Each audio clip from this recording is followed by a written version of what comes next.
So that was just a little exercise, again, to demonstrate why thinking in an all-age approach is really important.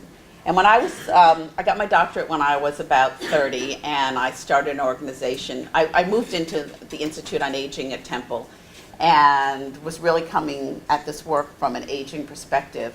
And I met this woman who became my mentor named Maggie Kuhn, who was the convener of an aging advocacy organization called the Great Panthers. Anyone ever heard of that? No. Okay. She was tiny. I am big compared to Maggie. She was this big, very frail, and the feistiest person I've ever met in my whole life. And I used to go into her house. It was such a privilege, and she'd say, "Nancy, sit down. Let's dream and scheme. Let's think about how the elders of society can really be the elders of the tribe. That we have, just what you said, that we have the responsibility to make sure our children and our communities are important. And it's really important that we work with young people, with middle-aged people, to improve our communities." So early on, had this idea of bringing everyone together and living together for a week, and we called it an intergenerational learning retreat. And that really got me thinking about the whole concept of community. What is community? And why is it important sometimes to be intentional about building diverse communities?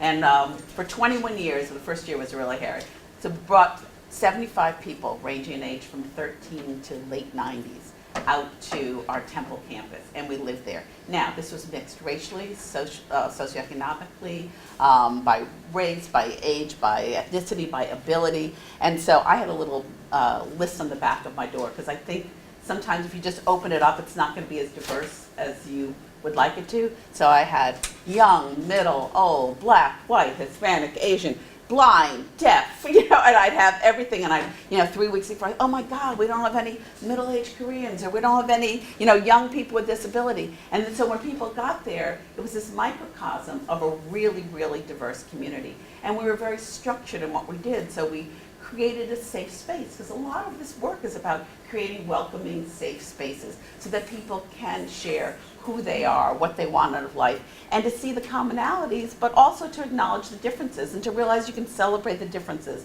as well as find those common areas. And so we had amazing things happen and amazing connections happen. And we used the arts and dance and drama and talked about loss and talked about grief. And when you saw 15-year-olds talking about the loss they experienced, because many of these were inner city kids who had experienced a lot of loss, a lot of death of their peers. And you saw older people talking about losses they had gone through. And suddenly they saw that there was this common humanity. And it made me think, hopefully someday in this world we won't have to structure experiences like this. But the first year, they were blown away. We had older white people rooming with older black people. We had young teenagers, with older people. We crossed all divisions. And what made me realize too was that people want this sense of belonging. They want a sense of community, but it's really hard in so many of our communities to cross those boundaries. And this was a safe place. Well, we did it one year, and I thought these were just special people that, will never happen again. We did the second year, other special people. The third year, and finally by the 21st year, I realized that this is a yearning, I think, that people have, and that by creating different ways where people can come together and build trusts and understand each other, that this is how we're going to create social change, and this is how we're going to really make a difference in our society. So we started creating lots of different programs. I was like the used car salesman of intergenerational work. You give me an issue, I'll tell you, this generation can help this generation in this way, or vice versa. So we've had lots and lots of programs, and this just reflects a few. We've had a lot of programs where older people go into the schools and help kids who are trouble reading. That we had mentoring programs, and what's surprising, again, this was back in the 70s, that people weren't recognizing, I guess your point here, that older people have an enormous amount to contribute. And so why weren't they being mobilized to address very critical issues?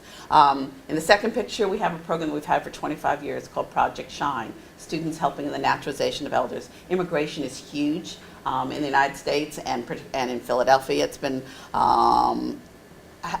an issue that has brought conflict as well as real possibilities. And so we have our college students who teach English to older Cambodian, Haitian, Vietnamese, Bhutanese, Iraqi people, and building relationships. And we also started a program where older women are mentoring young women from these communities. And so again, it's about the relationships that have been formed. And this third one is very poignant to me. That was my father, who died today a year ago. And he was part of a program we have called Time Out, which is using university students. I'd love to do this here. Using university students to provide respite care to families caring for frail elders. And so we train the students and we match them up with families. Families pay them a little bit, or they have work-study funds, they can do it for free. But the relationships that form, again, often cross-race, cross-culture, are really powerful. And the students get an enormous amount of real-life experience about what caregiving is and what they will probably experience at some point in their lives. So for many, many years, we did this, and we really have used an intergenerational lens. So I don't talk about intergenerational programs. I really talk about an intergenerational lens to solving issues. So whatever your issue is, if it's health, if it's safety, if it's education, if it's immigrant integration, how can you bring generations together to address this issue and to support each other? So in the United States right now, and in the world, this is being driven by demographic changes. I mean, we are an aging society. You know, years ago, there weren't a lot of old people, so no one even talked about this.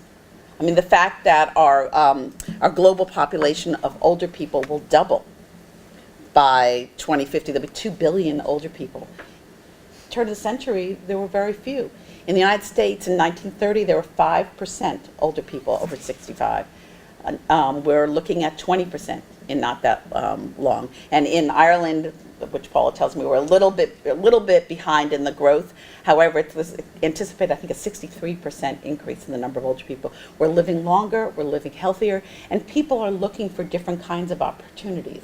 So although the 85 plus population is really growing, and that population will probably need services, this is not about services. People are looking, people like me at 66, it's hard to believe I'm 66, but are looking for opportunities to remain productive, to be active, to contribute. Do you know the idea of generativity? It's something that's important in a theory of development, and it's, I am what survives me. Again, it's that people need opportunities to transmit their skills and experiences to the next generation, and that will help them feel, a greater sense of well-being. So we have 77 million boomers in the United States who are growing older, who are looking for a different kind of old age than their parents. They're not going to Sun City. They're not going, Sun City is like retirement. We have a lot of retirement communities. Some are. But many people are staying in their communities saying, how can we age well in our community? And part of that is, how do we relate to other people in our community? At the same time, we have young people. We have many, many young people, and an increase in the number of young people, and the population is pretty similar. One of the differences is that right now in the United States, we have increasing diversity, racial and ethnic diversity, as well as aging diversity. So we will be looking at minority majority in a couple of decades, which we've never had before. It's always been a majorly white society. What's particularly interesting is the growing generation gap. So we call it the racial generation gap. And so our young people are increasingly minority. For the first time ever, whites accounted for less than half of the births. So we have a minority population under 5. And so, what does that mean? And what implications does that have for how we create a shared agenda? And how do we strengthen the social compact? Because we have a lot of age segregation. So we have both age and racial segregation. And we have children, and here I've seen it. I mean, there's tremendous age segregation just because of where we live and how we live. We have kids in school, we have older people doing whatever they're doing. We don't have as many shared spaces. Work is primarily for the middle group. And so there's been this 3 boxes of life theory for many years. Education is for the young, work is for the middle age, and leisure is for the old. But as people live longer, we realize that doesn't make sense anymore. So we really need to kind of move past all these silos and say, how do we create opportunities across the lifespan to learn, to be productive, and to have fun?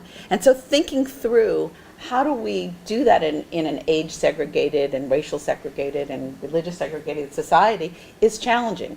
And it's about this idea of a social compact. It's kind of the shared expectations and obligations we have for each other over time. So as my father got older, you know, when I was young, my grandparents lived near me, and we used to see them a lot. And I knew that they were there for me, and they cared for my parents, and my parents cared for them. My parents brought me up, and I knew that at some point I would need to be a caregiver as well. With geographic mobility, that's hard now because many people are moving to different places, at least in the United States. They're moving to different places. There are divorces, there's remarriage, there are, you know, there's this negotiation issue in many communities around whose responsibility is it to care for whom. So we have a social compact within families. How do we deal with, in the dependency ratio, there are going to be more older people than young people. So what are the expectations in families of who cares for whom?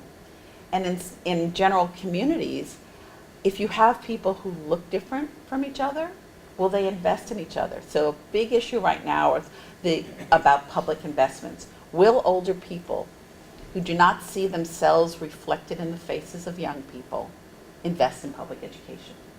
Will they invest in employment and training? Or will they move back and say, we're only concerned about the issues that affect older people, and the racial and ethnic issues become part of that? So I think this idea of how do we reimagine and reinvigorate the social compact? What do we have to do to build empathy? What do we have to do to make sure that these bonds, that's really been the basis of the social fabric in our country and in your country, how do we make sure they remain strong over time? So that's a real motivator for the kinds of work we do. And the third big motivator is just that we approach things in a very siloed way, and thus the title of this, Beyond the Silos. And this is in the United States. I would dare to guess from talking to Paul and some other people that this is very similar here. You have early childhood, you have education, older adult things, housing, transportation, and yet we're all in the same communities. We live side by side, and there's a lack of a common agenda and a lack of a common vision about place. How can this place be better for people as they grow up and as they grow older? And if you think about the circle and you think about the journey, you know, how do we create a much more welcoming, supportive, healthier, resilient community that supports and empowers people across the lifespan? And to me, a lot of this is about a culture change. It's not just about programs. I learned that a long time ago. You can create lots of different programs, but it's really changing the way we think about things. It's changing the way we relate to each other. It's changing the way we work together. And it's going from the I, the individual, to the we and the collective, and doing it across age, across race, across culture. And as we all know, that's hard. So a number of years ago, oh dear, okay, this is, I don't know why this does this, my computer does this sometimes. It's easy, I've learned how to deal with it. So I've been doing for 20 years, I've been doing all these different programs, and realized that programs were coming and going, and that what we really needed to do was to think about how do we change the norms and values? How do we think about, not how do we keep older people independent, which is important, but how do we acknowledge that we're actually interdependent from birth to death? Sometimes you're dependent, sometimes you're independent, but mostly we have to be able to figure out how can we count on each other over time, and how can we lift up the value of reciprocity, that, you know, we need opportunities to give and to receive, to teach and to learn, and those aren't necessarily in every community. So we've got some funding and some research and looked at age-friendly communities and child-friendly communities and family-friendly communities, and realized that, you know what, they weren't that different. What parents want for children is very similar for what older people need and for what families need. We all want a sense of belonging. We all want good streets. We all want beauty. We all want safe environments. We all want opportunities for education. Someone said here that, you know, I don't remember who it was, but you went back to school. I mean, education shouldn't stop at 21 or 25 or 35. There's no reason why we shouldn't be constantly learning. So I created the idea of communities for all ages, and the vision, the vision, okay, now what happened? The vision, right, okay. It's really this holistic view that people would come together. We'd think about across the life course. How can people be supported and empowered across the life course? How do organizations and people come together to work for the common good? And how can these strong social networks become more diverse? And so worked with about 23 communities around the country. Some were very rural, some were urban, some were African American, some were Latino, some were older white, young Latino, and really used these approaches. It was lifespan, it was a cross-generational, looked at relationships, social capital, really looked at the strengths of generations. So it wasn't old people and young people are problems to be solved. You're kidding. 2 minutes? Okay, 5 max. Well, I have the video too, so does the video count as part of that? Uh-oh, I'm going to talk really quick. This is what happens. Okay. So I'm going to tell you our 4 strategies, then show the video. How's that? Okay. So I don't know why this always happens, because it really is very complex. So we took 4 strategies in these communities, and communities all had communities for all ages teams. So they had committees that were made up of residents and representatives from different, from government and from different structures. And we had 4 principles: to address issues from a lifespan perspective, to look at economies of scale. If you're looking at an issue, don't look at it as respite care for young people versus respite care for old people, or health for young versus health for old, that you really need to look at the root causes and think about across the lifespan. That you build alliances and really think about collaboration and unlikely connections. A big thing was we thought about capacity building. How do you build the capacity of young people, middle-aged people, and older people to really be community weavers and to build community?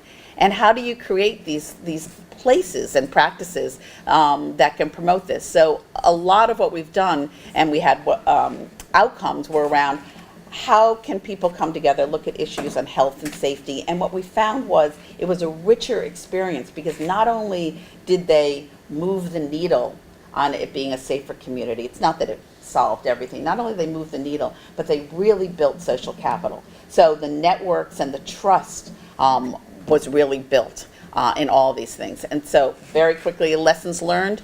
Many intergenerational programs are just young and old.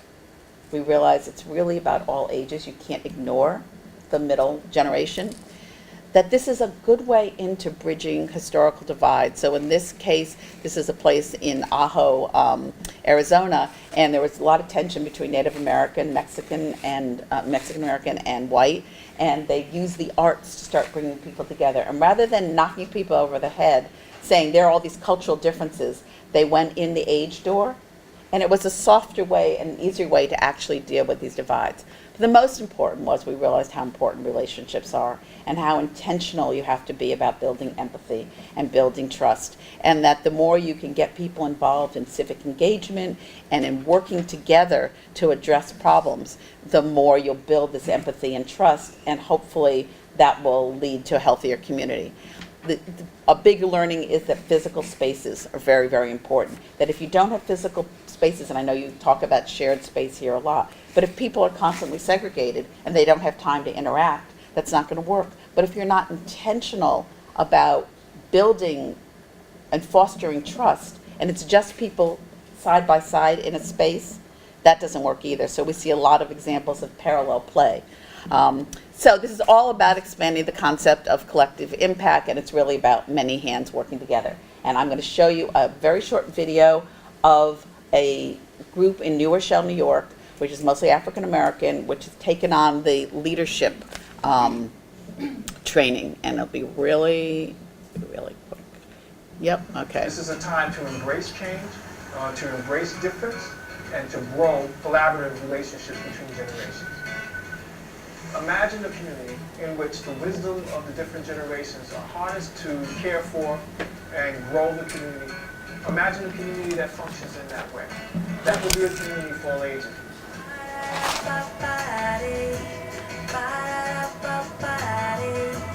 I'll be waiting this is the block. This is where, as a kid, I would come and play and hang out and meet friends. I have a lot of family members that live in the building right across the street in the Carrington Arms.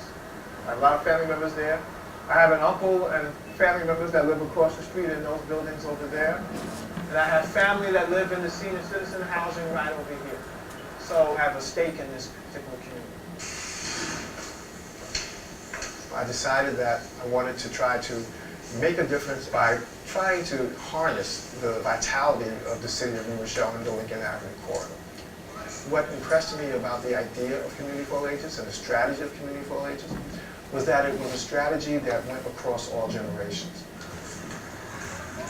One of the things that we wanted to be able to do was to bring both the senior citizens, the churches, and the community center and Head Start together to use these resources to be places in which Community for All Ages can be used as a strategy to bring about a more vibrant community life. There used to be a time when you would see seniors with adults, you see adults with kids, you see seniors with kids. I'd like to see that happen again.